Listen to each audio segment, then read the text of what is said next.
Alright, let's see. Do I want to go first? Yes, of course.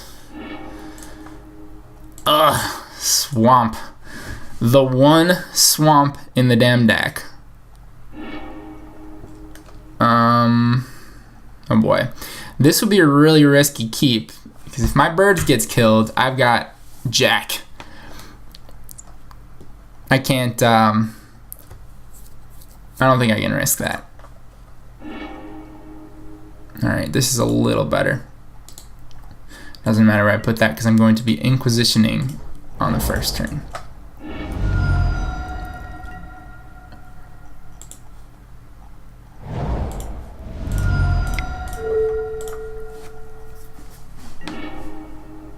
What are we on here?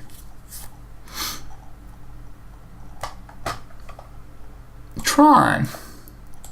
Okay, he's got Mine, Power Plant, and Tower. Oh, you know, the natural Tron draw. Well then, I think that we take this Ballista because that is really the biggest threat to our existence here.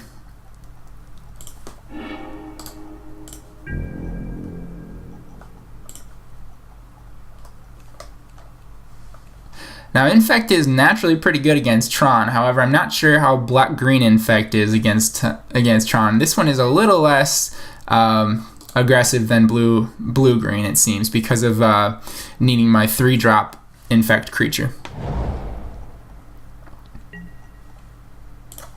Alright, tower is gone.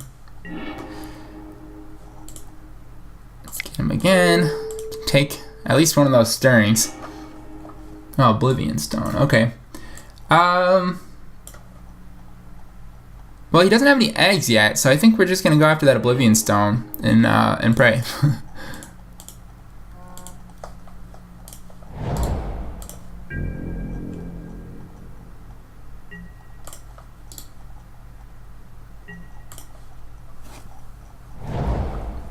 Power plant. Okay, we're getting Thought Not Seared next turn, so let's put this out.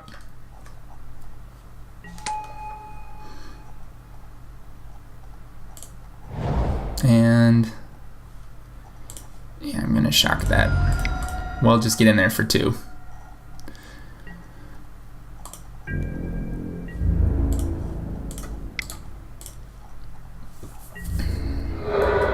Now if he gets my defense with his Thought Not Seared, it's not the end of the world. The biggest problem with that is that the Thought Not Seared is gonna be a big attacker. And I've got 15 life now, and I've got I'm gonna have to attack him 4 more times with this scenario. Now all I need to do is draw some kind of pump spell, and that will change the tides of things real fast. Alright, he's got 2 unknowns in his hand. Let's hope that this isn't an egg. Okay, good. Well, there's a Mutagenic Growth. I feel like I should use that before there's another Thought Not Seared.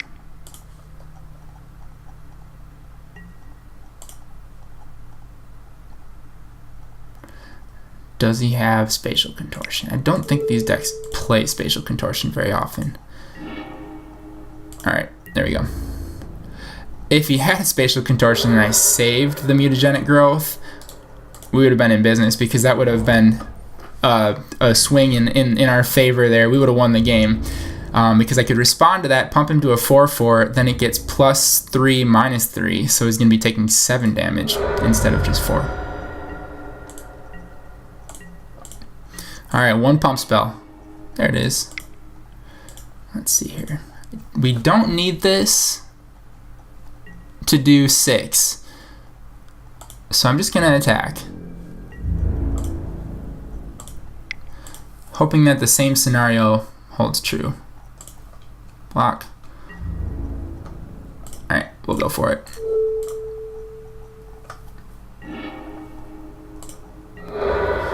Alright, 10 damage.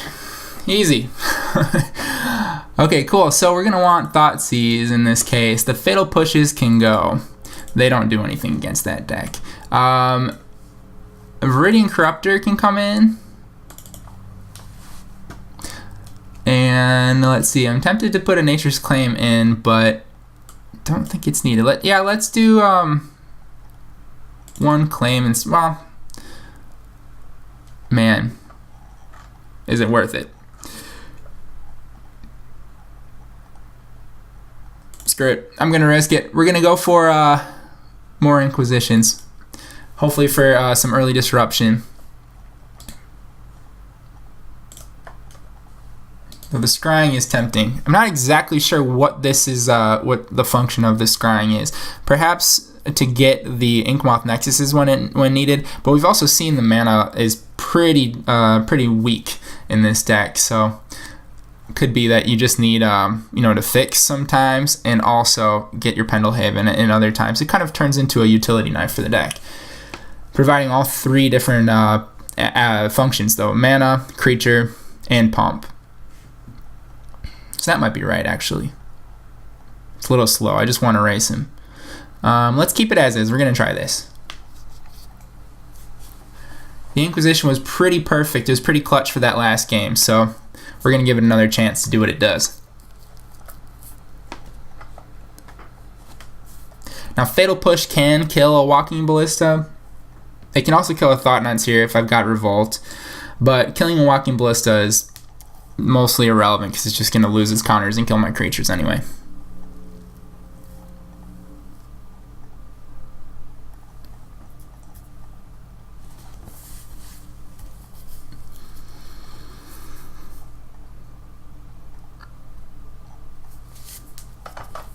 I guess there's the Hashep Oasis as well, for a Sylvan Scrying target. So there's a lot that you can get with it.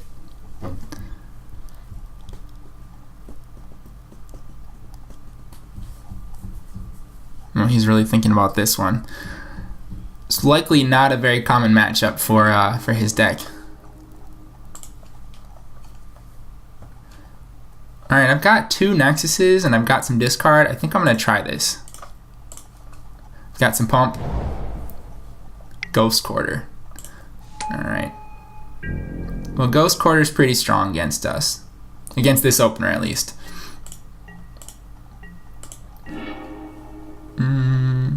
Birds. I think that I can take a turn off to birds here.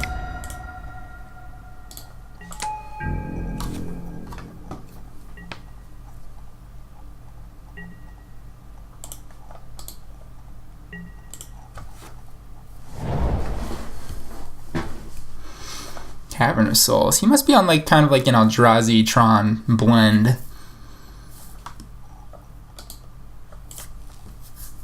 Maybe it's like Eldrazi Tron Splash Green for Ancient Stirrings. We saw that was not the greatest plan last game, as he just got stuck without the rocks.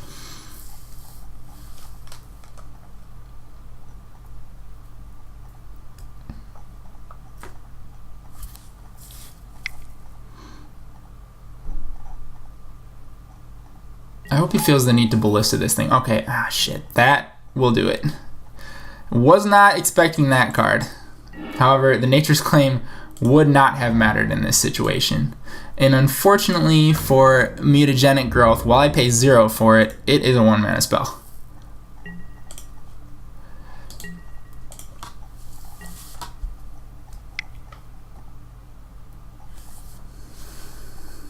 Just about everything in my deck is.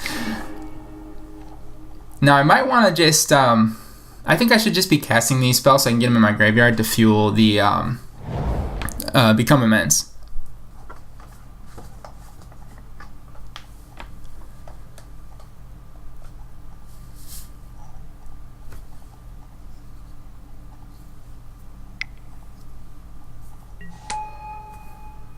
Ick. Only 1 Tron land though.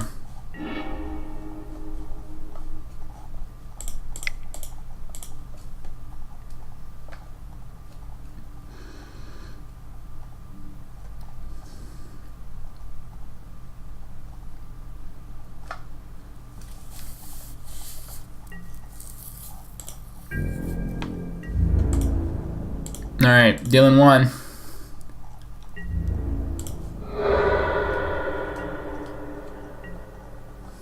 Play the Inkmoth. We're gonna Thoughtseize ourselves, because it doesn't matter.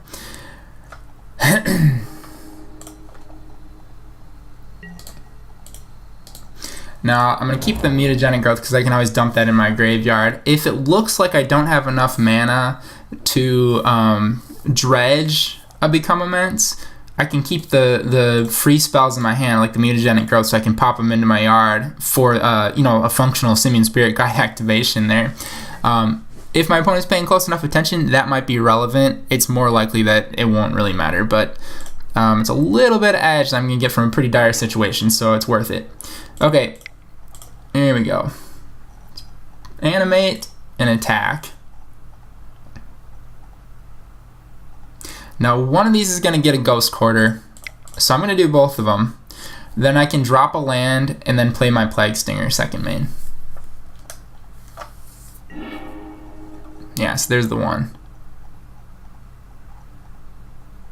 Actually, I can do it first main. Because he was dumb and he didn't wait.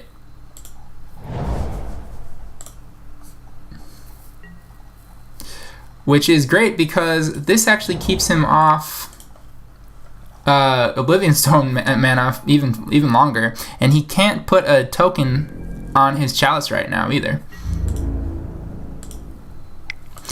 A lot of his deck is pretty costly. If he's actually playing Eldrazi, he's got Thought-Knots here on 4, he's got Reality Smasher on 5, he's probably got Worm Coils and things like that in the deck, that kind of stuff. I don't know if this is around in the sideboarded games, but Endbringer's pretty good against this deck if he's playing that.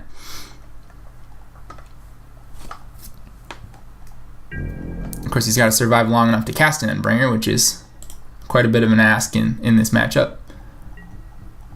Let's see. I'm not going to be able to kill that thing, so unless he does it, I'm just going to waste my spells. Well, there's another Plague Stinger. Nice. Okay. Well, this could be the most boring Infect game ever.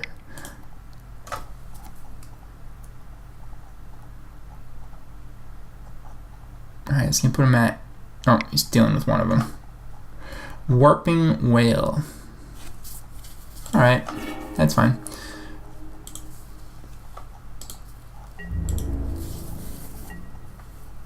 Alright, so he's at 3. This is a super risky play here because of the Oblivion Stone, but I think I gotta play my second critter.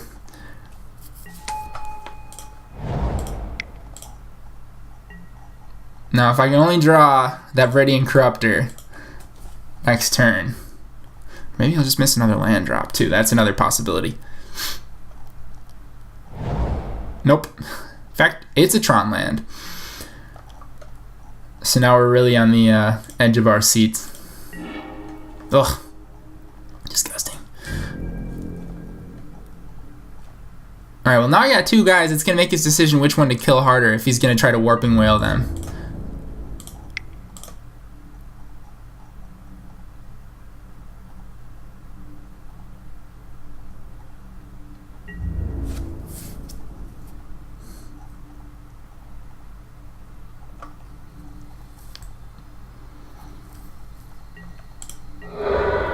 Okay, he's just gonna take it. And I'm no longer interested in just wasting my Hierarchs, especially if he needs to use his mana right now to do something else. He won't be able to put a Fate counter on his Chalice, and then I actually will have access to my 1 mana spells.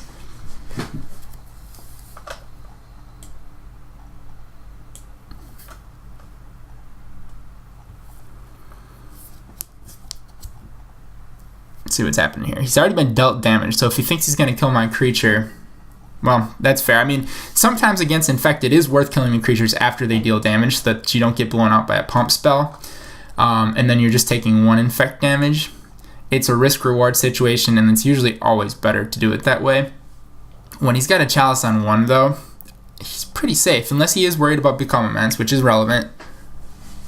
No, he's going to put his Fate counter on Chalice. Okay. Yeah, so then I'm definitely not going to be playing any 1 mana spells this game. So these can go. At least one of them. I'm going to keep the mystery of what the other 2 are in my hand. So now I got 1, 2, 3, 4. It's only going to cost 2 mana to Become Immense. Oh, if he misses a land drop here, alright, I've got a chance. Oh my god. Not if I keep drawing those guys.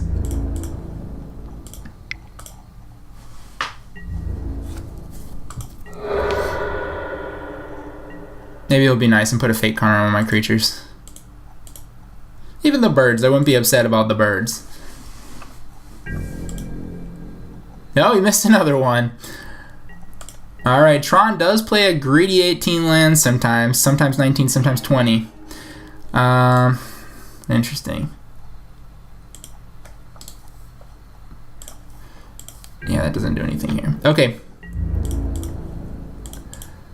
Alright, if he doesn't draw another land for yet another turn here, we've got a shot.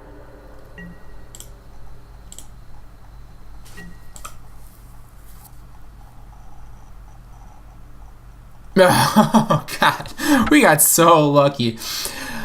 Oh man, see how that Chalice of the Void can just completely take over the game, and then sometimes your deck just poops on you, and then that happens. I'm not gonna complain. We were favored in that matchup. Game 3, I think I would have probably played my Thoughtseizes and Inquisitions a little bit more aggressively. Probably would have packed. Well, the Viridian Corrupter is the only way around the Chalice because he's going to put it on 1 every time, so my Nature's Claim doesn't do anything in that situation, so I probably still would have stayed away from those, but I think it would have changed my plays. When I played that Birds of Paradise that first turn, Thoughtseize would have been a much better choice, knowing that it was kind of more like an Eldrazi Tron version of the deck that plays Chalice, so you live and you learn. But the Ancient Stirrings in the first game certainly signaled that he was on big green Eldrazi, or excuse me, big green Tron, and I guess that wasn't really the case. So anyways, I'm going to play another one. Stay tuned.